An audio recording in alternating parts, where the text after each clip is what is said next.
America और Iran के माबैन पाकिस्तान और दोस्त ममालिक की इमामत में तारीखी MOU पर फ्री कैंप की रजामंदी और फिर डिजिटल दस्तखत को जो आलमी पजीराई मिली, उससे उम्मीद की जा रही थी कि अब हालात नॉर्मलेसी की तरफ जाएंगे। लेकिन यूं महसूस होता है कि अमन दुश्मन इसराइल इस MOU को तहबाला करने के लिए दिन रात एक कर रहा है, जिसकी ताजा मिसाल बैरूत पर मुसलसल बमबारी है, जिससे बेपनाह तबाही फैल रही है। सदर ट्रंप और उनके दस्ते रास्त JD वेंस ने इसराइल को खबरदार किया है कि अमन मुआहदे की राह में रुकावटें बर्दाश्त नहीं की जाएंगी। लेकिन दायमी जंगों के मर्ज में मुब्तला इसराइल कहां बाज आने वाला है? ये इसराइल की जारहियत का ही नतीजा है कि ईरान ने मुज़ाकराती टीम को जेनीवा भेजने से इनकार कर दिया है। क्या इसराइल अमेरिका के हाथ से निकल चुका है? क्या अमन मुआहिदा खतरे में है? मीडिया रिपोर्ट्स के मुताबिक विफाकी काबीना में बड़ी उखाड़ पछाड़ ज़ेरे गौर हैं। ज़राए के मुताबिक नायब वज़ीर आज़म इसहाक डार वज़ारत खजाना, मोहसिन नकवी वज़ीर खारिजा, जबकि वज़ारत दाखिला के लिए राना सनाउल्लाह और आज़म नज़ीर तारड़ के नामों पर गौर किया जा रहा है। दूसरी जानिब वज़ीर आज़म शहबाज शरीफ ने पीपल्स पार्टी को विफाकी काबीना में शमूलियत की दावत दे दी है। बड़ी रीशफलिंग में किसके लिए बड़ा सरप्राइज है? इन तमाम उमूर से जुड़े सवालों के साथ साथ G7 इजलास में बॉस ट्रंप की एंट्री समेत दीगर मुल्की और आलमी खबरों पर तफसील से जानकारी देंगे नजम सेठी।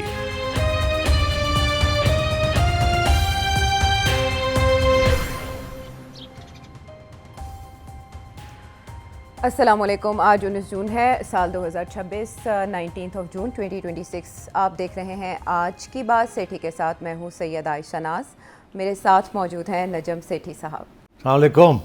आप रेडी हो रहे थे? मैं रेडी हो रहा था अपीयरेंस के लिए। ठीक। सभी रेडी हो रहे थे एक अपीयरेंस के लिए, जिसकी पेशगोई भी आप कर चुके थे कि किस किस तरह से मामलात आगे बढ़ सकते हैं। आज 19 जून है, तो 19 जून के दिन का ऐलान वज़ीर आज़म पाकिस्तान ने कर दिया था कि इस दिन मुआहदे पर दस्तखत होंगे। अच्छा, वो क्यों नहीं हुए, वेन्यू क्यों तब्दील हुआ, इस पर तो हम बाद में जाएंगे। लेकिन जो तफसीलात अभी तक इमर्ज कर रही हैं, सामने आ रही हैं, उसके बारे में दो सवाल मैंने आपके सामने रखे थे कि क्या क्या हो सकता है मुमकिन तौर पर मुआहदे में। तो आपने क्या पेशगोई की थी 12 जून को? जी, एक फ्रेमवर्क, एक नक्शा बनेगा जिसके अंदर बहुत कुछ चीज़ें पक्की हो जाएंगी और कुछ चीज़ें कच्ची छोड़ दी जाएंगी। पक्की बात ये है, मैं आपको बता दूं कि स्ट्रेट सीज़फायर होगी 60 दिन के लिए। इसके दौरान टोल नहीं लिया जाएगा। अच्छा। तीसरी चीज़, दोनों ब्लॉकेट्स हटा दिए जाएंगे। इस सब ये इश्यूज ख़त्म, ये सेटल्ड है। इसके अलावा ईरान कहेगा हमने न्यूक्लियर वेपन नहीं बनाएंगे, हम कमिटमेंट दे देगा, कमिटमेंट दे देंगे। ओके। नहीं बनाएंगे। अच्छा, ठीक। और फंड्स जो रिलीज होने, फिर आएगी बात फंड्स की। अमेरिका ये कहेगा कि जैसे जैसे तरक्की होती है नेगोशिएशंस में, वैसे वैसे हम आपके फंड्स रिलीज़ करेंगे। जो चीज़ मसले हैं जहाँ, क्या वो, एक तो ये मसला है कि ईरान क्या अग्री करेगा कि नहीं करेगा कि जो यूरेनियम है, जो 60% एनरिच्ड यूरेनियम, उसका क्या होगा, किसके हवाले किया जाएगा, किसके हवाले किया जाएगा? ईरान में रहेगा, अमेरिका के हवाले किया जाएगा, रूस के हवाले किया जाएगा, चाइना के हवाले किया जाएगा, पाकिस्तान के हवाले किया जाएगा, किसके हवाले किया जाएगा? और ये भी सेटल हो जाएगा, ये भी, मगर ये शुरू में नहीं होगा। दूसरी चीज़ ये है कि जी पैसे, ईरान रिकन्स्ट्रक्शन के लिए भी पैसे मांग रहे हैं जी। वो भी मैं समझता हूँ कि छोटी मोटी ये गल्फ स्टेट्स जो है यही कमिट कर देंगे। हाँ, यही कहा जा रहा है कि वही पूरा करेंगे। जो इजराइल जो चाहता है वो नहीं होगा। अच्छा, इस पे दो बातें आपने कर ली, वो आगे जाके शो में डिस्कस करेंगे। लेकिन मेरा दूसरा सवाल ये था कि साइन कैसे होंगे, दस्तखत कैसे किए जाएंगे, उस पर आपका क्या बताना था 13 जून के शो में? आप वहाँ बैठे हुए हैं, हम यहाँ बैठे हुए हैं, आप डिजिटली साइन करेंगे उधर, यहाँ से हम डिजिटली साइन करेंगे और दोनों एक्सचेंज हो जाएंगे। अच्छा। So this is now accepted in legal terms. ये मॉडर्नाइजेशन है। हाँ, ये मॉडर्नाइजेशन है कि ऐप के जरिए आप साइन भी कर सकते हैं। अच्छा। बैंक्स भी एक्सेप्ट करते हैं, सब कुछ ये हो गया है। तो ये आई think they will do it digitally. अच्छा, ये 14 को हमने शो किया, उसके बाद एक अटैक इजराइल ने लॉन्च कर दिया, तो लगा कि डगमगा गया मामला।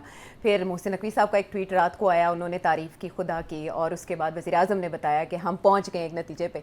लेकिन ये इतनी डिसेप्शन क्यों चलाई गई? अगर डिजिटल सिग्नेचर्स ही करने थे, 19 जून को वेन्यू का ऐलान किया गया, जनेवा के बजाय मकाम बदल दिया गया, JD वेंस तैयार थे, उधर से पेज़ेश्कियान सदर, ईरानी सदर ने जाना था, यहाँ से हमारी टीम पहुँच चुकी है, जो इब्तदाई टीम थी जिसने वहाँ अरेंजमेंट करने थे, होस्ट करना था। ये क्यों हुआ? देखिए, पहले तो यही तय हुआ था कि स्विट्ज़रलैंड के अंदर सिग्नेचर साइनिंग हो जी। उसके बाद मेरा ख्याल है कि ईरान की तरफ से रुकावट आई कि वो सोचों में पड़ गए कि हमें जाना चाहिए वहाँ के नहीं, या डिजिटली साइन करना चाहिए कि नहीं।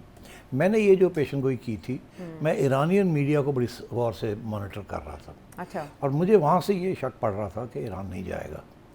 अच्छा, अब कुछ लोग कहते हैं कि जी मुहर्रम की वजह से वो ट्रैवल नहीं करते शिया लोग वगैरह वगैरह। आई don't think that was the issue. अच्छा, आई थिंक जेन्युइनली वहाँ सिक्योरिटी के भी फेयर्स थे कि यूरोप के अंदर इसराइल बहुत स्ट्रांग है और इसराइल गन भी डाल सकता है किसी न किसी स्टेज पे, अच्छा। और they can't take this risk. और ये भी कहा जा रहा था कि जिनेवा से बर्गन स्टॉक ही इसीलिए किया गया कि सिक्योरिटी रीजन थोड़ा सा क्योंकि पहाड़ पे है, जी। Better protection and so on, but still मगर मेरी अपनी ये व्यू थी कि ईरान को पता था कि डोनाल्ड ट्रंप तो आएगा नहीं। डोनाल्ड ट्रंप ने आके नहीं साइन करने थे, ये तो जेडी वैंस ने आना था।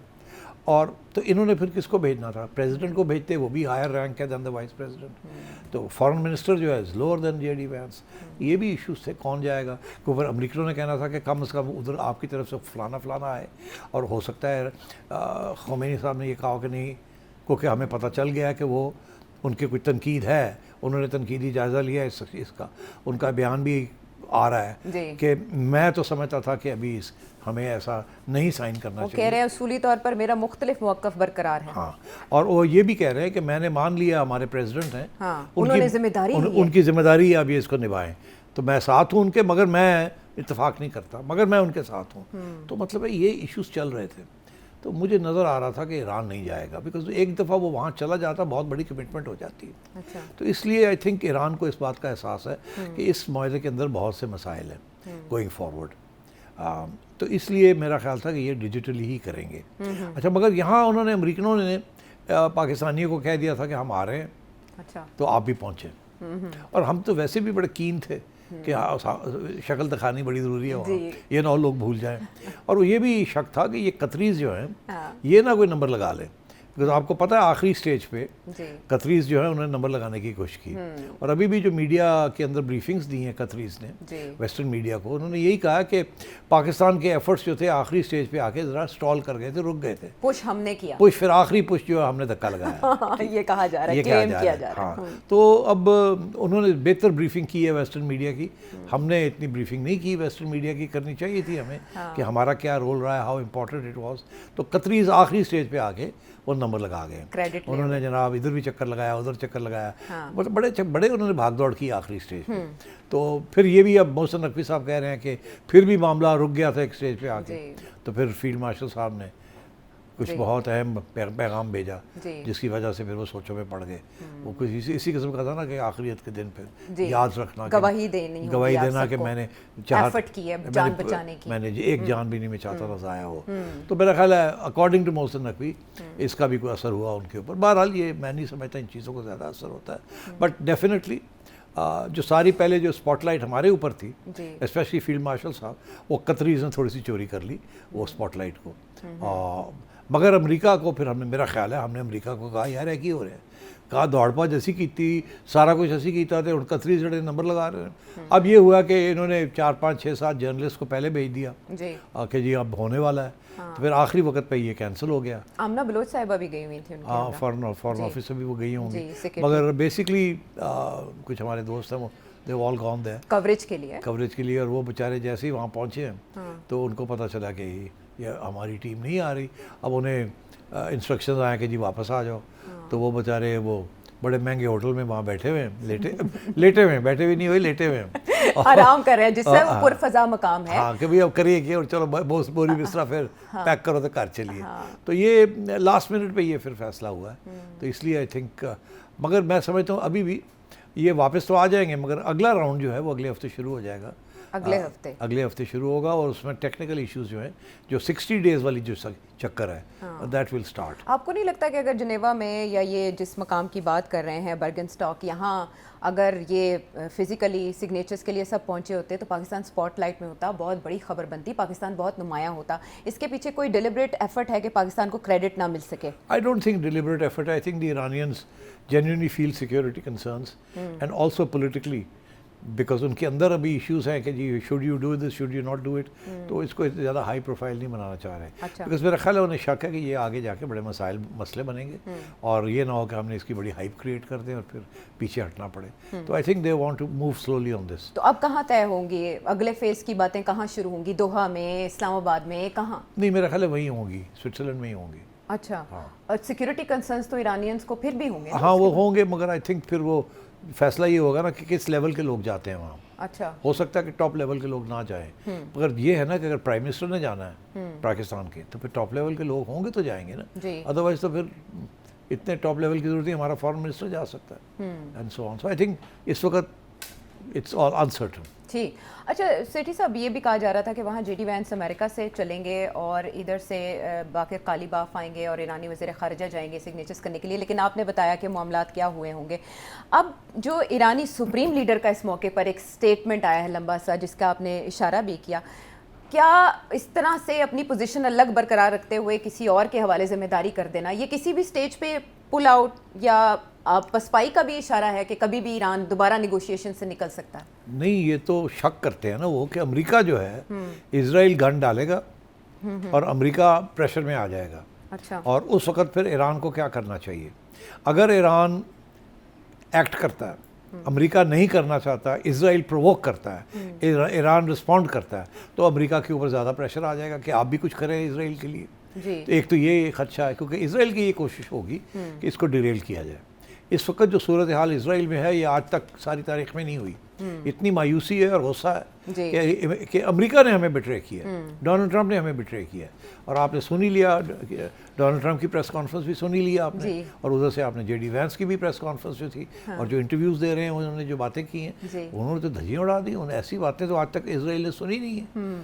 अगर आप चाहें तो वी कैन। जी, जेडी वैंस स्पेशली उनकी जो स्टेटमेंट है वो किस तरह से इसराइल को वॉर्न कर रहे हैं और किस तरह से अमेरिका की अहमियत जता रहे हैं? What I will say, and this does bother me, is that you've seen people within Bibi's cabinet who have come out and attacked the deal and in some ways very personally attacked the President of the United States.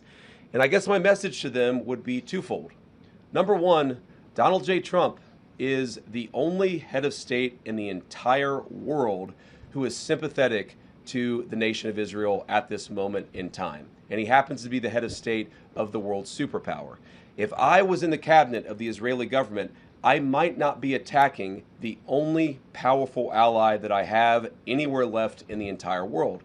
And the second message I would give to some of those cabinet members, Bibi, to his credit, has not gone down this path, but to some of these cabinet members in Israel who are attacking the President of the United States, the other thing that I would say is that over the last 3 months, 2/3 of the defensive weapons that have protected your homeland have been built by American hands and paid for by American tax dollars. The problem for Israel is not Donald J. Trump. And anybody in Israel who thinks their biggest problem is the President of the United States needs to wake up and smell the reality of the situation that country is in. इससे पहले कभी किसी ने इतने सरेआम खुलेआम Israel को इस तरह से कहा हो, वार्निंग दी? कभी नहीं कहा। अब मगर इनको समझ आ रही है ना, अब 2-3 बातों की समझ आ गई अमेरिकनों को। पहली बात तो यह है कि मेजॉरिटी अमेरिकन जो हैं, स्पेशली यंग अमेरिकन, इसराइल के ख़िलाफ़ हो गए, और ये रिवर्स नहीं होना अब। जी।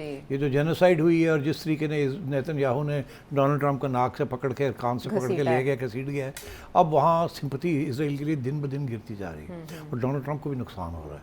तो अमेरिकन जो हैं इस वक्त बड़े परेशान हैं कि हमारी ट्रेडिशनल सपोर्ट ऑफ इसराइल वो एक हमारे गले पड़ती जा रही है।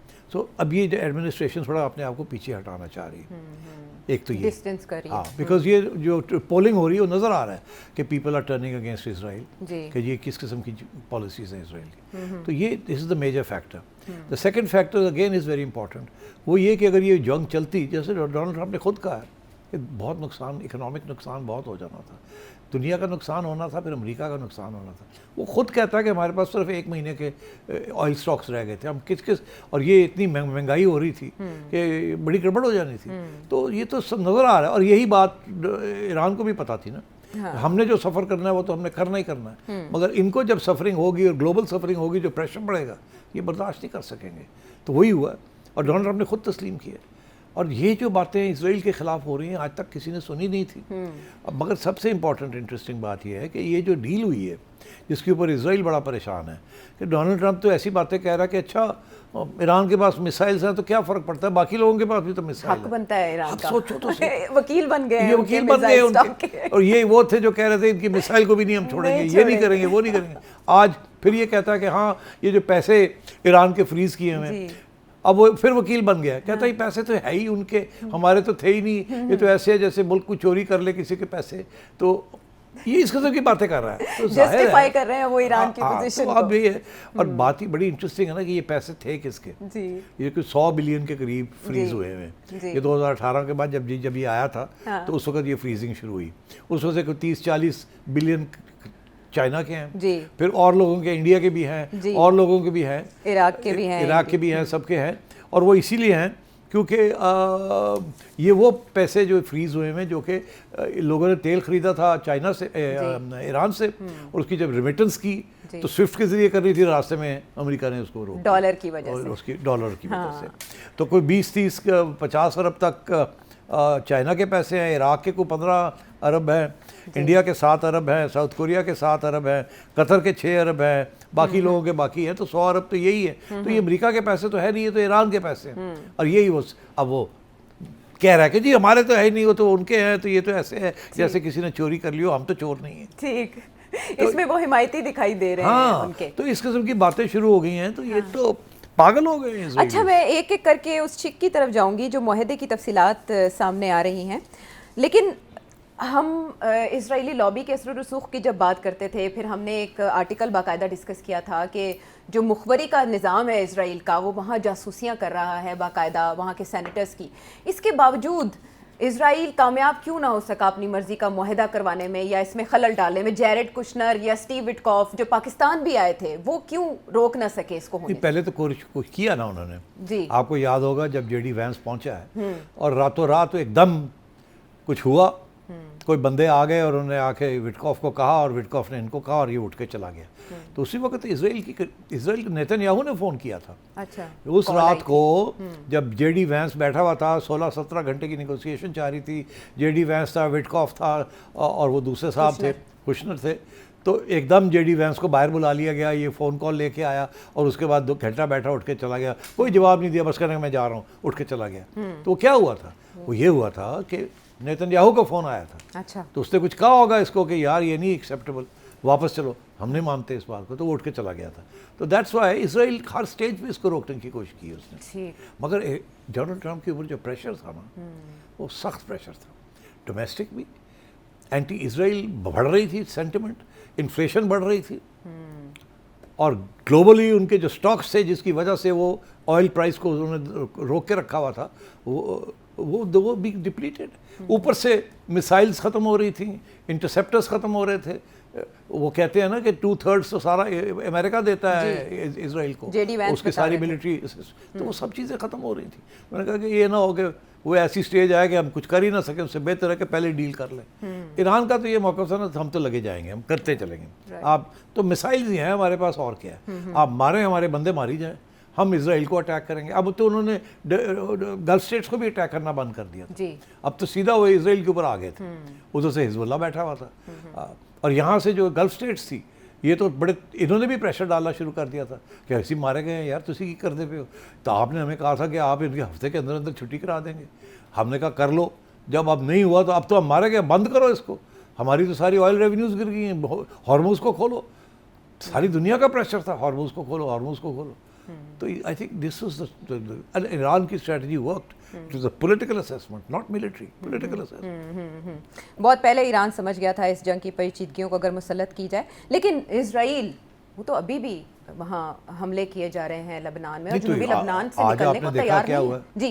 लेकिन वो 4 फौजी इजराइल के भी मारे गए, ज़ाहिर है उसको जवाब बना के मजीद हमले किए जाएंगे, अटैक्स किए जाएंगे, और जुनूबी लेबनान को वो खाली करने पर आमादा नहीं है। तो इस मुआहदे के बुनियादी निकात में शामिल है। हाँ, मगर नेतन्याहू का भी और इजराइलीज का भी बयान आ गया है क्या कि हम नहीं मानते इसको जी। तो फिर हम नहीं छोड़ेंगे लेबनान को। फिर ईरान क्या करेगा? तो ईरान क्या करेगा? ईरान क्या करेगा? ये अटैक करेंगे, ईरान ये जो सारी नेगोशिएशंस है इसको रोक देगा। वो कहेगा जी आपने इसमें वादा किया हुआ कि आप रोकेंगे इसराइल को। जब भी इसराइल कोई गड़बड़ करेगा तो हम भी अटैक करेंगे, हिजबुल्लाह भी करेगा, और ये सारी नेगोशिएशंस रुक जाएंगी। जैसे ये नेगोशिएशंस रुकती हैं, वो जो ओरिजिनल प्रेशर है डोनाल्ड ट्रंप के ऊपर, वो बढ़ता जाएगा।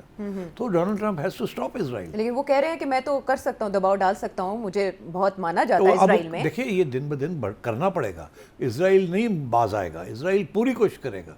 उसके लिए तो ये मौत, ज़िंदगी और मौत का है मसला, क्योंकि ये जो ग्लोबल सारी दुनिया खुद कहता है, वो डोनाल्ड ट्रंप कहता है कि सारी दुनिया तुम्हारे खिलाफ हो गई है, सिर्फ मैं तुम्हारे साथ मैं ही सिर्फ तुम्हारे साथ खड़ा हूँ और मुझे ना नाराज करो, ये उससे कहा है। जी। तो आप सोचिए अब ये तो कैसी सिचुएशन है। तो जैसे जैसे इजराइल जनूबी लबनान में या लबनान में कार्रवाइयां करता रहेगा हिजबुल्लाह के साथ, तो तब तक ये मुआहदा जो है वो मसाइल का शिकार रहेगा। अभी जैसे खबर आई है कि स्ट्रेट ऑफ हॉर्मुज को दोबारा बंद कर दिया गया है। अगर तो इजराइल ने ये जो इजराइल में जो लेबनान में जो हुआ है जी। अगर या तो डोनाल्ड ट्रंप कुछ करे, नहीं तो ये ईरानियंस जो है दे विल काउंटर अटैक। तो ये मुआहदा तो जिसे कहते हैं ना, अभी स्याही जो है वो ड्राई भी नहीं हुई, खुश्क नहीं हुई, और ये चीज़ें तो ये तवक्को थी ना। हर प्रोग्राम में मैं आपसे कहता रहा हूँ कि इजराइल नहीं चलने देगा इसको, या वो अटैक करेगा या वो कोई फॉल्स तो फ्लैग ऑपरेशन करेगा। अब आप सोचिए ईरान की विजडम, आज अगर वो जिनीवा में बैठे साइन कर रहे होते और पीछे से ये हो जाता तो क्या होता? क्या रह जाता मुंह पे? तो वो उठ के आ जाते ना ईरानियंस। तो इससे बेहतर था ना कि आप इसी तरीके से साइन वाइन कर लें, इसको हाई प्रोफाइल ना करें, बिकॉज बहुत से जैसे कहते हैं ना ट्रैप्स हैं इसके रास्ते के अंदर। हाँ, बहुत से स्पॉयलर्स हैं। वो पाकिस्तान आने से उन्होंने शायद यही सबक सीखा होगा। पाकिस्तान आके वो अपने 70 रुकनी डेलीगेशन के साथ वापस गए थे, तो उन्होंने आइंदा के लिए ये जहन में रख लिया। सेठी साहब, इनके पॉइंट्स की तरफ अगर आप आएँ, मैं फंड्स की तरफ तो बाद में आऊँगी। सबसे बड़ा सवाल जिस पर आपने पेशगोई में भी बताया कि न्यूक्लियर प्रोग्राम पे ईरान क्या करेगा, आपको क्लैरिटी मिली इसके ऊपर? नहीं, क्लैरिटी है भी और नहीं भी है। क्लैरिटी सिर्फ इतनी है दो बातों की। एक क्लैरिटी है जो रियल क्लैरिटी है कि जी हम नहीं बनाएंगे न्यूक्लियर वेपन, ये ईरान की अनाउंसमेंट है, पक्की कंफर्म्ड अनाउंसमेंट है, हम एटम बम नहीं बनाएंगे। और ये उन्होंने पहले भी 2015 में भी ये कहा था JCPO में, तो इसलिए ये तो कोई नई बात नहीं है। ये तीर मारना कि हमने उनसे ये कहलवा दिया है, नाइदर है नो देयर, ये तो आयतुल्लाह साहब भी कह गए थे कि हम न्यूक्लियर वेपन नहीं बनाएंगे, तो ये तो अंडरस्टूड था। तो ये इसको फिर से कहलवाना इज़ नो बिग डील। अच्छा। मगर दूसरी बात जो है, जो कि जिसके ऊपर ईरान ने बात मानी है कि वो जो डिस्कशंस होंगे, वो डिस्कशंस वो यूरेनियम जो है उसके बारे में होंगे और इंस्पेक्शंस के बारे में होंगे कि आगे क्या होना है। वो आपको पता है JCPO में जब ये नेगोशिएशंस हुई थी 2 साल लगे थे। ये टेक्निकल क्वेश्चंस हैं, these are technical questions, not political questions. Making the bomb, not making the bomb is a political question. Okay. How to degrade the existing uranium, और कितनी आपने आगे इनरिचमेंट करनी है, सेंट्रीफ्यूजेस कहाँ होंगे, क्या नहीं होगा, इंस्पेक्शंस कैसी होंगी, क्या नहीं होंगी। अच्छा। ये these are all technical questions. ये पिछली दफ़ा 2 साल लगे थे इनको सॉल्व करने में। तो आपका ख्याल है ये 60 दिन में हो जाएंगे? नहीं होंगे। ये 60 दिन में फिर ब्रेक थ्रूज होंगी। अच्छा। अगर ये चलता रहा सिलसिला अप एंड डाउन करके, जैसे रोलर कोस्टर चलता रहा, किसी दिन कुछ ब्रेक थ्रू हो जाएगी, किसी दिन फिर रुक जाएगा, फिर ये ऐसे ही चलेगा। और ये इजराइल हर वक्त कहीं ना कोई गन डालता रहेगा। और ये भी हो सकता है कि किसी एक स्टेज पे बिल्कुल ब्रेक डाउन हो जाए। अच्छा। ये भी आज मैं प्रेडिक्ट कर रहा हूँ कि ये किसी स्टेज पे भी ब्रेक डाउन हो जाएगा, फिर से ये सारा सिलसिला शुरू करना पड़ेगा, फिर से बम्बारियाँ होंगी, फिर से ये लड़ाई झगड़े होंगे, then start all over again, फिर से भाग दौड़ शुरू हो जाएगी पाकिस्तान की, कतरी की। ये this will happen. This is not the end, this is just the beginning of a long drawn out process. तो ये तवक्को करना कि जी मिडिल ईस्ट में अब सेटलमेंट हो गई है, स्टेबिलिटी आ गई है और हॉर्मुज़ खुल गया है, तेल जो है वो अब गिर गया, बढ़ेगा नहीं, नो नो नो। ये आप देखिएगा, the whole thing middle east settle नहीं करेगा, there will be no stability. The main reason is the main problem is not America. The main problem is Israel तैयार नहीं है फ़लस्तीनियों को उनके हक देने के। और जब तक इजराइल जेनोसाइड करेगा, गाज़ा को सीज करेगा, ये जो ग्रेटर इजराइल प्रोजेक्ट चलेगा, उस वक्त तक ईरान और हिजबुल्लाह और हमास और बाकी हूथीस ये सब जो हैं दे विल अपोज इट, लड़ाई झगड़े चलेंगे। तो इसलिए आई थिंक टू एक्सपेक्ट कि इसके साथ अब मिडल ईस्ट स्टेबल हो जाएगा। Middle east is not going to be stable, number 1। Number 2, Israel, greater Israel is finished. वो प्रोजेक्ट नहीं चल सकता बिकॉज वो प्रोजेक्ट विद अमेरिका हेल्प नहीं चल सका, तो इजराइल खुद कैसे करेगा? अब तो लेबनान की गवर्नमेंट भी जो है, जो बड़ी है ही नहीं बेचारी, बड़ी कमज़ोर गवर्नमेंट है, उन्होंने भी ना कर दी। सऊदी अरेबिया तकड़ा हो गया है, ठीक है, बाकी जो ममालिक तकड़े हो गए, और UAE जो है वो पीछे हट गया। तो ये इजराइल जाएगा कहाँ? अकेला ये विदाउट अमेरिकन असिस्टेंस ये कुछ नहीं कर सकता। आपके ख्याल में इजराइल के अंदर भी तब्दीलियाँ होंगी? इजराइल के अंदर तब्दीलियाँ, जो आवाज़ें उठना शुरू हुई हैं, जो उनके साबिका अच्छा, अभी बड़ी इंटरेस्टिंग मैं आपको बताऊँ, जो अब आवाज़ें जो उठनी शुरू हुई हैं ना, वो और भी हार्ड लाइन लेना चाहते हैं। वो ये नहीं कि जी अच्छा जी अब बात मान ले अमेरिका की और पीछे हट जाए, नहीं, वहाँ जो आवाज़ें उठ रही हैं वो नेतन्याहू और उसकी गवर्नमेंट से भी ज़्यादा आगे बढ़ी हुई हैं। हाँ, ये ना अंडर एस्टिमेट करें। अभी एक और स्टेज आनी है जहाँ के इजराइल की गवर्नमेंट के ऊपर और प्रेशर आना है, आप ये कर दें, उड़ा दें। अभी आज का एक बयान है उनके एक लीडर का कि जी ये बेरूत को तो ख़त्म ही कर दो, पूरे लेबनान को आग लगा दो, इस किस्म की बातें हो रही हैं वहाँ। तो मैं समझता हूँ this is going to continue. इसके अंदर अभी बहुत सी, जैसे अमेरिका के अंदर आवाज़ें हैं कि इजराइल को रोको, पीछे हटो, इसी तरह इजराइल के अंदर आवाज़ें और आगे बढ़ो, और आगे बढ़ो। तो दिस इज़ इस वक्त ये टेंशन है बहुत ज़्यादा। इसीलिए Iran is being very careful. अच्छा सेठ साहब, आपने कहा इसराइल के अंदर भी आवाज़ें उठना शुरू हो गई हैं, तो जो साबिक वज़ीर आज़म है इसराइल के एहूद ओलमर्ट, उनका इजरायली पॉलिसी पर तनकीद जो है वो बड़ी वाज़ेह हो रही है और उसको बड़ा डिस्कस किया जा रहा है। कितनी अहम बात है। ये बिल्कुल सही कह रही हैं। मैंने तो जिक्र किया है वो आवाज़ें जो कि नेतन्याहू की तनकीद कर रही हैं कि आप बैठ क्यों गए हैं और करें जो आपने करना है। मगर सबसे अहम जो काउंटर आवाज़ आई है वो एक एक्स पीएम हैं इसराइल के, 2006 से 2009 तक गालबन वो प्राइम मिनिस्टर रहे, एहूद ओलमर्ट साहब उनका नाम है। उनकी तरफ से एक इंटरव्यू में उन्होंने हाल ही में दी है, जहाँ उन्होंने वेस्ट बैंक के अंदर जो इसराइल ने किया है उसके ऊपर उन्होंने तबसरा किया और इट्स इनक्रेडिबल उन्होंने जो लफ्ज़ इस्तेमाल किए। वो कहते हैं कि systematic campaign of ethnic cleansing and crimes against humanity. अब उर्दू में तर्जुमा कर नस्ल कुशी है ना, और बाकायदा निज़ाम बना दिया गया है इसका, एथनिक क्लेंजिंग की है और ह्यूमैनिटी, इंसानियत के खिलाफ, इंसानी बुनियाद जो है खिलाफ वर्जियाँ। हाँ, ये इल्ज़ाम लगा दिया है इसराइल की गवर्नमेंट के ऊपर। फिर वो कहते हैं कि इसके अंदर इसराइल की रियासत जो है वो फुली इन्वॉल्व है, वो कर रही है, रियासत को अटैक कर दिया, जंगी जराइम का मुर्तकिब करार दे। वो कहता है कि ये जो सारा है ना ये सब जूइश टेररिस्ट ग्रुप्स हैं। कमाल है, उनकी जुबान से तो ये वाकई अजीब ये है। उनकी जुबान से ये निकलना कि ये जो ग्रेटर इसराइल की जो बात करते हैं ये टेररिज्म के बेसिस के ऊपर ये ग्रेटर इसराइल बनाना चाह रहे हैं। और फिर ये कहता है कि जो हमारी डिफेंस फोर्स है, पुलिस है, इनका बहुत बड़ा इंस्टीट्यूशनल फेलियर है जो कि ये इस किस्म की जेनोसाइड कर रहे हैं। और साथ सबसे इम्पॉर्टेंट कहता है इंटरनेशनल इंटरवेंशन होनी चाहिए। इंटरनेशनल कम्युनिटी को, हमारे लीडर्स को क्रिमिनल कोर्ट ऑफ जस्टिस में ले जाके इनको सजाएं देनी चाहिए, जैसे नाज़ी जर्मनी के अंदर नाज़ीज़ को दिया गया था। तो मतलब है कि वो तो इस किस्म की बातें कर रहे हैं। अच्छा, मगर द फैक्ट इज़ कि ये ऐसी बातें कभी पहले हुई नहीं। अब माहौल ऐसा बन गया है जहाँ ऐसी बात भी हो रही है, जो ये बातें अमेरिका में हो रही हैं, इसराइल में नहीं हो रही। तो ये जो साहब है इनका ये कहना is very significant, very significant. Benjamin Netanyahu के खिलाफ बाकायदा एक अंदरूनी तौर पर महाज बन रहा है, और वो जो ईरान में रजीम चेंज चाहता था अब वो शायद इसराइल का रजीम चेंज बन जाएगा। सेठ साहब, इस MOU पे साइन करने के बाद आपको लगा है कि अमेरिका ने इसराइल को तनहा छोड़ दिया है ऑन ऑल फ्रंट्स? नहीं, तनहा बिल्कुल नहीं, तनहा छोड़ ही नहीं सकते। जितनी बड़ी इसराइल की लॉबी है, जो APEC जो है, इसराइल को तनहा छोड़ ही नहीं सकते। इसराइल का सबसे ज़्यादा सपोर्ट कांग्रेस में और सबसे कम सपोर्ट आवाम में, अमेरिकन आवाम में। अमेरिका की आवाम जो है वो अब मेजॉरिटी जो है इंक्लूडिंग रिपब्लिकन्स, वो जो है इसराइल के ख़िलाफ़ हो रहे हैं। वो समझते हैं इसराइल ने अमेरिका का नुकसान कर रहा है, दुनिया का नुकसान कर रहा है, तो हमें सोच समझ के इसराइल को सपोर्ट करना चाहिए। और हर बात पे वो कहते हैं हमारे टैक्स डॉलर्स, हम जो हथियार आपको दे रहे हैं फ्री, हमारे टैक्स डॉलर्स जा रहे हैं, हमारे टैक्स डॉलर, अब हमारे बंदे भी मर रहे हैं, तो मिला क्या हमें?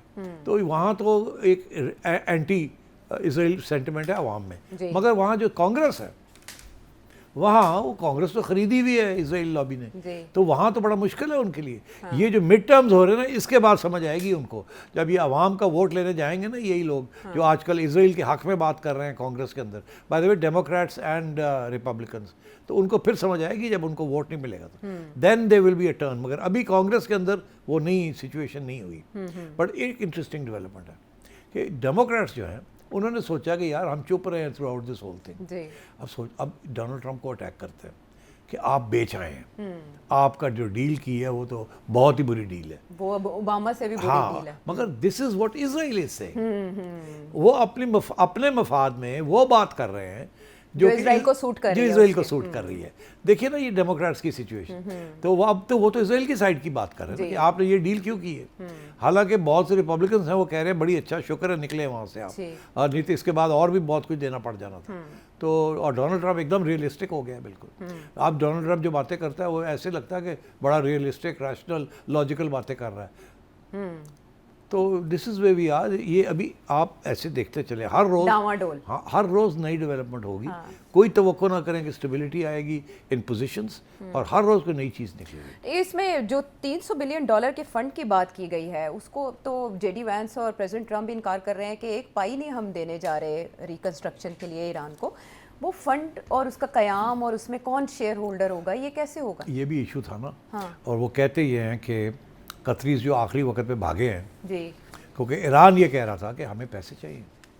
सैंक्शंस बताएं कब उतरेंगे, कैसे उतरेंगे, हमारी जो फ्रोज़न फंड्स हैं उसका क्या होगा, और जो हमारा नुकसान हुआ उसका क्या होगा। इसके जवाब दें, ये लिखना है हमने, इसके बगैर हम आगे नहीं बढ़ेंगे। अच्छा। तो वो फिर मेरा ख्याल है ये जब कतरी भागे, कतरी जो कोई फार्मूला लेके गए उनके पास, जो उनको समझाया कि हम जिम्मेदारी लेते हैं, कुछ पैसे हमारे आपके हमारे पास पड़े हुए हैं, वो हम दे देंगे आपको। अच्छा। कुछ पैसे हम सऊदी अरेबिया और इधर उधर से लेके रिकंस्ट्रक्शन के लिए हम कर देंगे, और एक दफ़ा ये काम शुरू हो जाएगा, कुछ पैसे आप टोल्स जो आपने और ओमान ने लगाने हैं हम ओके कर देंगे, आप उधर से कुछ ले लीजिएगा। कुछ तसल्लियाँ दी हैं उनको। ओके। कि इसीलिए डोनाल्ड ट्रंप कहते हैं हम तो कुछ नहीं दे रहे, हम तो कुछ नहीं दे रहे। हाँ, वो ओबामा से मुख्तलिफ मुआहदा हाँ। क्रेडिट इसीलिए ले रहे हैं हम कि तो कुछ पैसा नहीं दे रहे। मगर होगा ये कि वो जो 100 बिलियन है ना, जिसकी अभी जिक्र हमने किया, जो जी। अमेरिका ने रोका हुआ है, वो अगले 60 डेज के अंदर अंदर वो रिलीज हो जाएगा, step by step as JD Vance said. वो हो जाएगा। इसके अलावा जो रिकंस्ट्रक्शन फंड है वो भी बन जाएगा। ठीक। इसके अलावा जो टोलिंग है वो भी शुरू हो जाएगी। तो ईरान तो 60 डेज अगर ये चला और रुक नहीं जाता, जो इसका बड़े चांसेस हैं, तो Iran will be fine. Iran की तो तेल की एक्सपोर्ट शुरू हो मौजें लग जाएगी, जाएंगी। 4 पैसे आने शुरू हो जाएंगे, डेवलपमेंट शुरू हो जाएगी, एट्सेट्रा एट्सेट्रा। और जिसको वो कमज़ोर करने जा रहे थे, वो मिडिल ईस्ट का सबसे पावरफुल नेशन बन जाएगा। अब ये है ना कि 60 डेज़ के लिए टोलिंग नहीं है जी। मगर वो बात ये है, वो तो मानते ही नहीं है। वो तो कहते हैं टोल तो हम लेना ही नहीं, हमने तो एनवायरनमेंटल फीस लेनी है, इंस्पेक्शन फीस लेनी है। अच्छा। वो इसको टोल ही नहीं कह रहे, तो इसको जैसे ना कानून अथू फाड़ लेंगे आगे। अच्छा। तो ये आहिस्ता आहिस्ता ये भी शुरू हो जाएगा। और ब्लॉकेड तो खत्म हो जाएगा ना ब्लॉकेड अभी अमेरिका? कह रहे हैं कि अभी भी ईरान का आज बयान आया कि अभी तक अमेरिका ने पूरी ब्लॉकेड नहीं हटाई। अच्छा। तो आज आप अभी कह रही हैं कि लेटेस्ट खबर ये है कि ईरान ने धमकी दी है कि दोबारा। ये इसराइल ने जो किया हम फिर ब्लॉक कर रहे हैं। ये ब्लॉक करते हैं तो अमेरिका पे प्रेशर पड़ना शुरू हो जाता है। ओके। और सेठ साहब, यूएन से ये तौसीक करवाने की बात कर रहे हैं कि यूएन की सैंक्शंस भी हटेंगी, फिर यूरोप भी पाबंदियां हटाएगा, ये सब इन 60 डेज में होता जाएगा? नहीं, 60 डेज में शेड्यूल बनेगा। ओके। इन सब चीज़ों के सोल्यूशन के शेड्यूल्स बनेंगे। ओके। ये अगले 2 साल में जाके ये सब चीज़ें तय होंगी, और ये डिस्कशंस होंगी, ठीक। प्लान्स बनेंगे, हाँ। टाइम टेबल्स बनेंगे, ओके। और परफॉर्मेंस बनेगी कि इसके दौरान आपका परफॉर्मेंस, इनका परफॉर्मेंस, ये हुआ ये नहीं हुआ, रुकावटें आएंगी। ये 60 डेज़ में ये होना। और ये भी कह दिया है कि अगर 60 डेज़ में ये सारी चीज़ें नहीं तय पाती कि आगे होना क्या है, बढ़ा देंगे। हम इसको एक्सटेंड कर देंगे। तो 60 डेज़ बाय द वे मैं समझता हूँ 60 डेज़ तो कुछ भी नहीं है, और भी बड़ी एक्सटेंशन होनी है। राइट। और कहीं एक्सटेंशंस होते होते मामला मिड टर्म तक ना चला जाए, या अक्टूबर में जो इजरायली इंतखाबात होने जा रहे हैं वहाँ तक मामला ना ईरान पहुँच तो जाए। चाहेगा, मैं आपको बता दूं। हाँ। ईरान के बारे में एक बात बता दूं मैं आपको। ईरान ने कोई चीज़ 60 डेज़ में सेटल नहीं करनी। ईरान ने लंबाई खींचना है। अच्छा। जितनी देर ईरान खींचता है उतनी देर अमेरिका को तकलीफ होती है और दुनिया को तकलीफ होती है। ईरान जो है वो कोर इश्यूज जो है उसके ऊपर आएगा।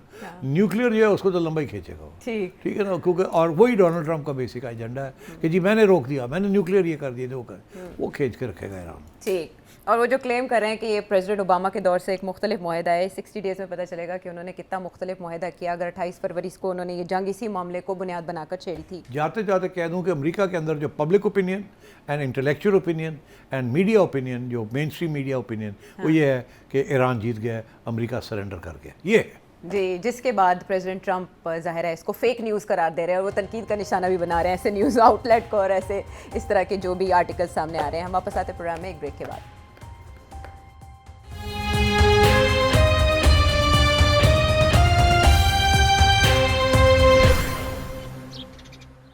Welcome back. अच्छा सेठी साहब, आगे बढ़ते हैं। ये ईरान का मामला, और इस पर आपने पेशगोई भी कर दी कि अगला राउंड कब तक होगा और कहाँ होगा, ये आपकी अगली पेशगोई है। तो देखते हैं कि मामलात उसमें कितने दिन में तय पाते हैं और कैसे तय पाते हैं। पाकिस्तान की तरफ आ जाते हैं।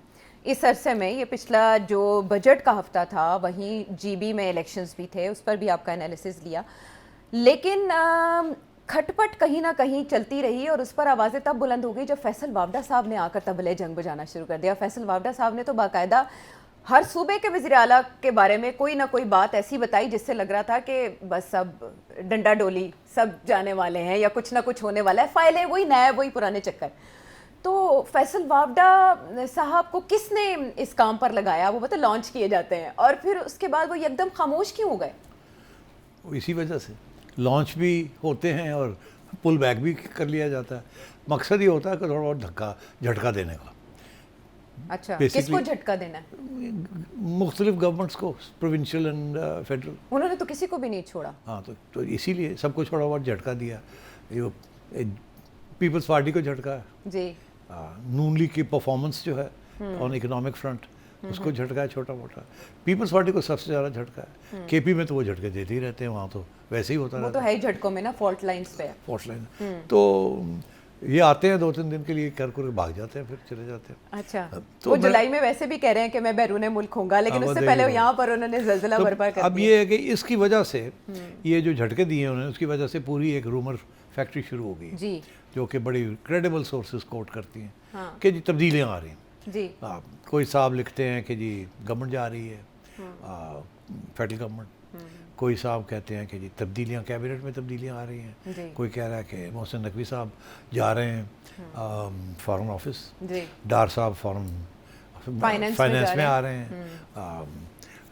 फाइनेंस मिनिस्टर घर जा रहे हैं। और फाइनेंस नहीं, घर नहीं, वो कहते हैं IMF जा रहे हैं। अच्छा, ये भी है ना उसमें। अच्छा, और फिर लॉ मिनिस्टर टार साहब के बारे में कहा कि मोहसिन साहब जो छोड़ेंगे इंटीरियर, ये वहाँ चले आपस में ही बांट लेंगे जाए। सारे। आपस में ही कुछ बांटी जा रही हैं। इस किस्म की बातें शुरू तो हो गई। फैसल वावडा साहब ने तो सबके कंटेनर पर जाने या कंटेनर के अंदर जाने की बात की। वो ज़ाहिर है कंटेनर से अंदर जाने से मुराद तो जेल ही है। तो अब मैं ये समझता हूँ कि सिर्फ अफवाहें हैं, कुछ ख्वाहिशात हैं, कुछ मिसलीडिंग फेक न्यूज़ है, कुछ फीड किया जा रहा है, कुछ लोग अपनी तरफ से ही 2+2 को 22 बना देते हैं। मैं समझता हूँ कि एटलीस्ट 1-1.5 माह के लिए तो कुछ भी नहीं होना। 1-1.5 माह, मतलब जून, अभी जुलाई? हाँ, जून जुलाई में कोई तब्दीली नहीं आनी, हाँ, कोई काबीना के अंदर भी कोई तब्दीली नहीं आनी। चले, मैं इतना आगे बात करता हूँ। अच्छा, हाँ, उसके बाद क्या होगा? नहीं देखिए, अभी आप सिर्फ 1-1.5 माह की अब कर रहे अभी हैं। मैं जो लोग कह रहे हैं जी होने जा रहे हैं, होने जा रहे हैं, हो जा रहे हाँ। हैं, मैं ये कह रहा हूँ अभी कुछ नहीं होने जा रहा, अच्छा, अभी कुछ नहीं होने जा ये रहा। 1-1.5 माह का वक्फा आपने क्यों दिया? तो फिर एसेस कर लेंगे ना, तो उसके बाद। अच्छा, अभी तक तो मेरी चिड़िया की खबर है, कुछ नहीं होना। तो फिर ये क्यों चलाया जा रहा है ड्रामा? फैसल वावडा साहब क्यों आए? किसी को खबरदार करना है? अच्छा, अब warn होता करना ये है कि मुझे याद है कि जब 2022 में नवंबर से मैंने कहना शुरू कर दिया था कि आग जल खादम रही ने है। हाँ, कि आग जल रही है, हाँ, इमरान खान की छुट्टी के फैसले हो गए, जी, ठीक, जी, और वोट ऑफ नो कॉन्फिडेंस होगा, हाँ, और उसके रास्ते में कुछ रुकावटें हैं, वो हो जाएंगी तय, तो ये हो जाएगा। नवंबर में मैंने ये इशारा करना शुरू कर दिया। हुआ कब जाके? फरवरी में। जी, 6 माह लग गए। मार्च अप्रैल, मार्च अप्रैल में। हाँ, मार्च अप्रैल में, ठीक है ना। तो वक्त लग गया ना। तो ये भी उसी किस्म की कोई चीज़ है कि अभी से ही शुरू हो गई हैं ये बातें कि जी ये होगा वो होगा, कुछ लोग आएंगे कुछ लोग जाएंगे। यकीनी तौर पे काबीना के अंदर चेंजेस होंगे। अच्छा, हुकूमत में नहीं, काबीना में? हाँ, हुकूमत में नहीं, काबीना में होंगे, मगर अभी नहीं, अभी नहीं। अच्छा। ये मैं कह रहा हूँ आपसे। ओके, कब होंगे आई डोंट नो, अभी तो कोई फैसला नहीं हुआ। मगर ये है कि वो जैसे कहते हैं ना कि छोटी मोटी गड़ आवाज़ें आ रही हैं। अच्छा, तो वो आवाज़ें ऐਵੇਂ नहीं आती, इसीलिए लोग ये समझते हैं बस होने जा रहे हैं, होने जा रहे हैं। लोग पहले से ही शुरू कर देते हैं, मगर अभी कोई इस किस्म के इरादे नहीं हैं। ठीक, अच्छा। So I think all is okay so far. 28वीं आईनी तरमीम, GB, आज़ाद कश्मीर के इंतखाबात को आप वक्फा दे रहे हैं। मेरा ख्याल है वक्फे की ज़रूरत है, बिकॉज ये चीज़ें चल रही हैं। अगर तो सियासतदानों ने ये मसले हल कर लिए तो फिर शायद इसकी ज़रूरत नहीं पड़ेगी तब्दीली की।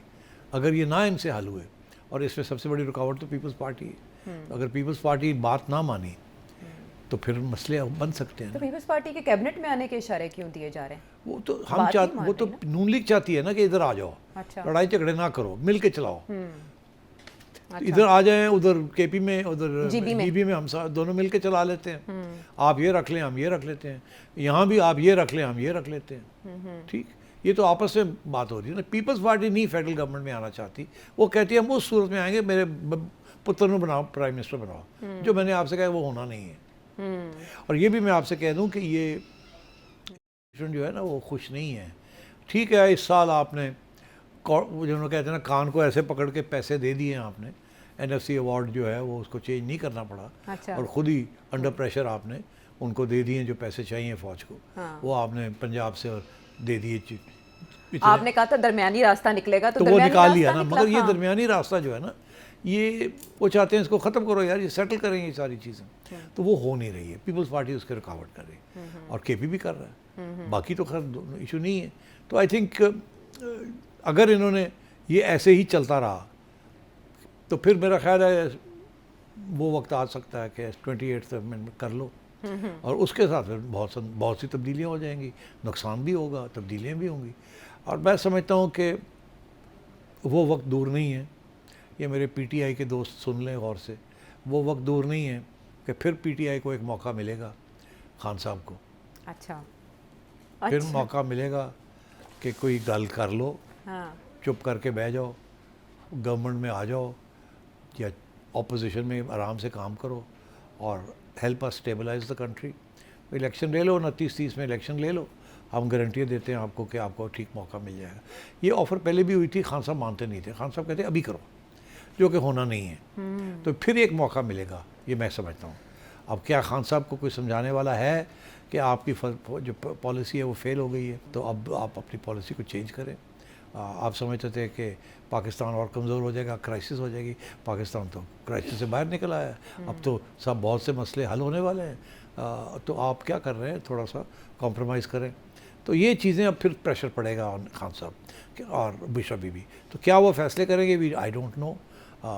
अगर वो अच्छे फैसले करते हैं, और सियासत में सबसे अच्छा फैसला कौन सा होता है बताओ? ज़ाहिर है कॉम्प्रोमाइज़ का ही है। सर्वाइवल सर्वाइव कर जाओ तो गेम, वो कहते हैं come to play the game again. आप सर्वाइव कर जाओ। ये ऐसे होता है जैसे क्रिकेट में आप 1.5 घंटा रह गया मैच, या जावेद सादात साहब का वो छक्का आखिरी गेंद पे, नहीं वो आखिरी गेंद वाली नहीं, ये है कि जी जैसे हम कहते हैं नाइट वॉचमैन। हाँ। नाइट वॉचमैन वो होते हैं कि जी अगले दिन खेलना है, हाँ। और सारा दिन खेलना है अगले दिन, अभी 1.5 घंटा भी रह गया है तो अभी आउट नहीं होना। हाँ। पर जैसे भी है रोकते चलो, गेंद को स्ट्रोक ना करो, रोकते चलो, सर्वाइव कर जाओ, ओके। ताकि अगले दिन फिर से शुरू कर सके। ओके। तो अब ये पॉलिटिक्स के लिए होता है सर्वाइव कर जाओ, ख़त्म ना हो जाओ। सर्वाइव कर देंगे, पता है सियासत तब्दील होती रहती है, कुछ ना कुछ हो जाता है, तब्दील हो जाती है, और ये कानून है ना सियासत का। तो अगर ऐसे ही है तो फिर खान साहब को भी चाहिए सोचना कि कुछ ना कुछ तब्दील हो सकता है। आप सर्वाइवल की बात करें, अभी खान साहब आइसोलेटेड है, मगर अभी आपने देखा एक छोटी सी किरण, कुछ मैं आपको जाते जाते इशारा करता चलो, कहाँ? मेरा ख्याल है कि मुलाकात हो जाएगी अब PTI की खान साहब के साथ। वो जो फैसल वावडा साहब ने ऑफर किया है, ऑफर किया या नहीं किया मुझे नहीं पता, हाँ। मगर मेरा जो प्रेडिक्शन है कि जल्दी PTI की टीम की मुलाकात खान साहब से हो जाएगी। अच्छा, वो ऑफर ये है कि आप बजट पास करवा दें KP का तो आपकी मुलाकात हो जाएगी। फैसल वावडा साहब ने ऑफर की थी, नहीं तो मेरा ख्याल है कुछ ना कुछ तो होगा ना। हाँ ठीक, और इसी में इशारे हैं, लेकिन ये हैरत अंगेज बात है कि ये स्पेस पीपल्स पार्टी PTI के लिए पैदा कर रही है सारी सिचुएशन में। और अगर आप कनेक्ट करें कि 1 महीने 1.5 महीने में कोई चेंज होने नहीं जा रहा, तो ये बिहेवियर चेक या बिहेवियर असेसमेंट हो सकती है, जिसकी बुनियाद पर आने वाला कल मुतय्यन होगा हर पार्टी का और हुकूमत का। प्रोग्राम में वापस आते हैं ब्रेक के बाद।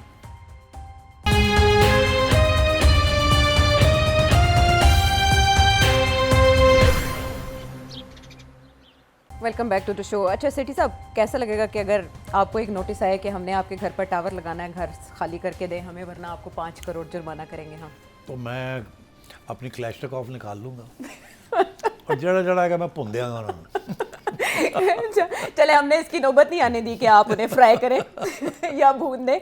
उससे पहले ही हमारे कुछ ऐसे सियासतदान हैं, हमारी कुछ ऐसी शख्सियात हैं, कुछ ऐसे सेनेटर्स हैं जो जाग रहे थे। ये और बात है कि कमेटियों में नेशनल असेंबली में सो रहे थे, या नेशनल असेंबली के लोग या कैबिनेट के लोग सो रहे थे। तो ये एक बिल जो था वो वफाकी वज़ीर बराए इंफॉर्मेशन टेक्नोलॉजी और टेलीकम्युनिकेशन शिजा फातिमा ख्वाजा की जानिब से ये मुतारिफ, वजारत IT की जानिब से ये मुतारिफ कराया गया था, और वो नेशनल असेंबली से, कैबिनेट से, वहाँ की कमेटियों से निकल के सेनेट में आया, और सेनेट में इसके ऊपर सेनेटर परवेशा खान ने एतराज़ उठाया। सेठी साहब, ये कैसे हो गया, ये कैसे लोग हैं, और ये अवाम के बारे में क्या सोचते हैं? टेलीकॉम कंपनीज ने पैसे खिलाए हैं और ये बिल पास करवाने की कोशिश कर रहे थे। मुझे जो गुस्सा है वो इस खातून पे है। अच्छा, ये साहिबा शिजा शिजा फातिमा फातिमा साहिबा ख्वाजा। जो कि ख्वाजा आसिफ की कोई नीस वीस लगती जी। हैं, सफारशी है। मुझे इन पे गुस्सा है। ये पढ़ी लिखी खातून है, इनके बारे में ये पढ़ा सुना था कि पढ़ी लिखी हैं, कॉम्पिटेंट खातून है। तो क्या ये इनको एहसास नहीं हुआ कि मैं क्या कर रही हूँ? इन्होंने बिल नहीं पढ़ा। और फिर जिस तरीके से पहले शुरू में ये डिफेंड कर रही थी कि हमने तो इसे किया कि हमें पता था आगे जाके ये होगा, हमें पता था कि मुश्तरका जमहूरियत यही होती है कि यहाँ से कोई हो जाए तो निकल जाए तो आगे रोका जाता है, यही सब बकवास। आई एम शॉक्ड कि इस किस्म की खातून भी इन्होंने अपने पास रखी हुई है। I had a good high opinion of her, now I am afraid, I feel कि दिस इज टेरेबल। अगर ऐसे लोग बैठे हुए हैं, इस किस्म की चीज़ें कर रहे हैं, दे शुड बी सैक्ड। और मैं आपको बताऊं, जी, ये तो नेशनल असेंबली में खुद कहती हैं 6 माह से हम कर रहे थे इसको तैयारी। जी। 6 माह ये बैठे रहे हैं कमेटी के अंदर लेके इस चीज़ को करते करते, और ये जो बिल बना के भेजा है, इट्स अट्रोशियस, अनबिलीवेबल। कितने कितने लोगों ने या पढ़ा ही नहीं है, या देखा नहीं है, या समझ ही नहीं आई। ये हाल है इनका, और ये कमेटियां में बैठ के ये कर रहे हैं। जी। और ये खातून लीड कर रही है सब चीज़ को। She is the minister in charge. Shocking. और इनको जर्नलिस्ट करेक्ट करा रहे हैं, रऊफ क्लासरा साहब करेक्ट करा रहे अब आइए, अब मैं आता हूँ उधर रऊफ क्लासरा साहब की तरफ। ये एक सेनेट के अंदर बैरिस्टर अली जफ़र ने पहले ये नोट किया कि ये क्या हो रहा है कमेटी के अंदर, ये इस चीज़ को देखा जाए। उसके बाद पलवशा खान साहिबा हैं, और वो कमेटी की चेयरपर्सन है, कमेटी की चेयरपर्सन है। उन्होंने देखा, जी। उन्होंने इसके ऊपर बात की कि ये क्या हो रहा है, हम नहीं इसको एक्सेप्ट करते, हम इसको देखेंगे। फिर उनका सपोर्ट सादिया अब्बासी साहिबा ने दिया जी, ये नून लीग से है, और सेनेटर अफनानुल्लाह खान साहब ने ये भी भी दिया। नून लीग से हैं। फिर जो सब ये बातें चल रही थी, जी, रऊफ क्लासरा हमारे दोस्त हैं जो कि जर्नलिस्ट हैं, उन्होंने जो फिर कैंपेन चलाई है, आई सलूट रऊफ क्लासरा, आई सलूट हिम। ये होती है रिपोर्टिंग। उन्होंने कॉल पे ले लिया इनको, कॉल पे लेके जो उन्होंने किया है, तसल्ली कराई है। और honestly I am proud of Rauf. देखिए ना, this is what is good journalism. जी, उन्होंने एक चीज़ नोट की, उस चीज़ को इन्वेस्टिगेट किया, उसको फिर आगे बढ़ाया, वो पूरी कैंपेन बन गई, जिसकी वजह से ये सब रुक गया। And full credit to the people जिन्होंने तवज्जो दिलवाई कि ये हो रहा है, और उसके बाद टू रऊफ जिसने ये चीज़ को एक इशू बनाया और उड़ा के रख दिया। यहाँ तक कि अब ये खातून जो है शिजा फातिमा साहिबा अपने गलतियाँ तस्लीम कर रही हैं, पहले तो वो भी करने के लिए तैयार नहीं थी। जी, तो आई थिंक प्राइम मिनिस्टर साहब को तो मैं यही रिक्वेस्ट करूँगा कि इनको फ़ारग किया जाए। We don't want such people है जो इस किस्म की हरकतें करती हैं। ठीक। और अगर ये निशानदेही ना की जाती तो फिर आप अंदाजा लगा सकते हैं सोचिए कि ये क्या होने जा क्या रहा होता, था, क्या होने जा रहा था, क्या होने जा रहा था। और इस तरह से हमारे और आपका ख्याल है ये अहम ही होने जा रहा था? पैसे आपने लगे बताया, हैं, हाँ। ये पैसे लगते हैं। जी, वो इसके ये लिए टेलीकॉम कम्युनिकेशन कंपनीज पैसे लगा रही हैं टू डू ऑल दिस। और ख़रीदा जा रहा है नवे। तो और फिर क्या? जो हमारे नुमाइंदे हैं जिनको हम मुंतखब करके लाते हैं, या जो हुकूमत में बैठे होते हैं, वो किस तरह से रूल्स बनाते हैं, किस तरह से बिल तश्कील पाते हैं, किस तरह से कानून साजी होती है। अगर ये निशानदेही इतनी खौफनाक है तो फिर दीगर मामलात किस कैसे नौयत होते के हैं, ये बिल्स होंगे? बनते कैसे हैं और जी। क्या होता है? और ये हम- नेशनल असेंबली से आयशा, कैसे निकल हम गया? सुनते हैं कि जी अमेरिका में लॉबिंग होती जी। है और लॉबीइस्ट पैसे लेते हैं। ये तो अंडर द हैंड ये सारा कुछ हो रहा है यहाँ। और इस पे वज़ीर आज़म का नोटिस लेना बनता है, और इस पे बनता बाकायदा है, और कार्रवाई। मैं समझता हूँ he should set up an लेकिन एग्जांपल। सिट साहब, ये कैबिनेट से भी होके आया, वज़ीर आज़म के सिग्नेचर्स रऊफ क्लासरा साहब रिपोर्ट कर रहे हैं कि होता क्या है, वज़ीर आज़म नहीं बैठ के, पढ़ते हैं, उनका लोग जॉब पलट नहीं है पढ़ना। ओके। जॉब है, जिन लोगों का जॉब है वो पढ़ के ब्रीफ करते हैं, और फिर उसके बाद प्राइम मिनिस्टर कहता है अच्छा ठीक है, ऐसे है तो ठीक है।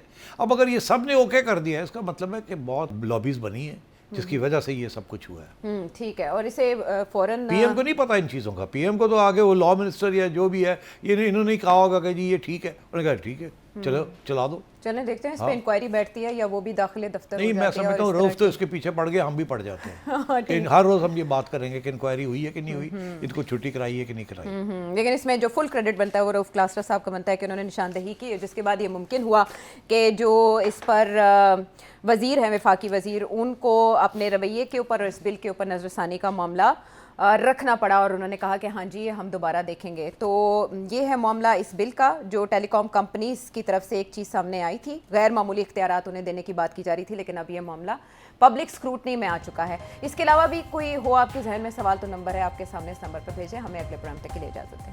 Thank you. नहीं तो मैं तो क्लैशनकॉफ काट ली।